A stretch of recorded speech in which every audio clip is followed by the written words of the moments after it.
Jacksonville pausing curbside recycling pickup. Some of you are so dedicated that you're actually driving your drop-off sites, driving to those sites, and you're continuing to be earth-friendly with your recyclables. Now, we wanted to know, after all that driving around and hauling around your recyclables, is that stuff actually getting recycled?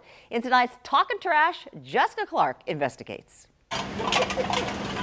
Every bit of household recycling in pretty much North Florida ends up here at the Republic Services Recycling Center in Northwest Jacksonville.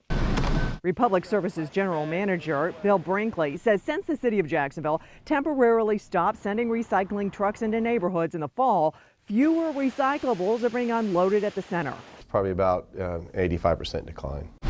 When Duval was still doing curbside recycling pickup, the amount on the conveyor belt was so thick you could barely see the bottom of the conveyor belt.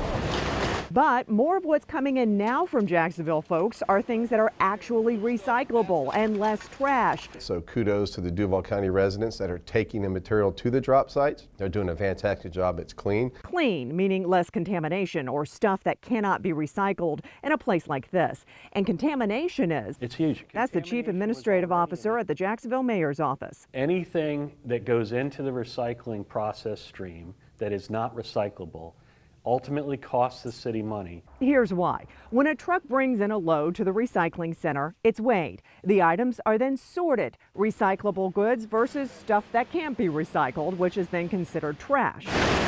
And all of that is weighed again. And the city of Jacksonville, like most places, has to pay for any trash or contamination that is above the agreed amount. And the number one non-recyclable or contaminant that comes here, plastic bags. When the citizen has to go ahead and bring the recyclables up here, it's a lot more convenient to put it in bags, regular garbage bags. Those bags jam up the machines. When there's so much of it, it just at times just shut it down. During my visit, the machines were stopped to clean out the bags stuck in the gears. And if you think the staff will just take a full plastic bag and dump out its contents at the center, they won't. Too risky. My employees have ripped open too many plastic bags and needles have popped out.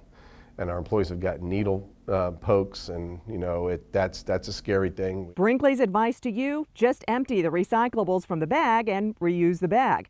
He says 85% of what comes to the recycling center is indeed recycled. This is where aluminum is separated. And if you think you want curbside recycling pickup back, Brinkley definitely does. I'm just hopeful to get more volumes into my recycle center. In Jacksonville, Jessica Clark, First Coast News on your side. Interesting.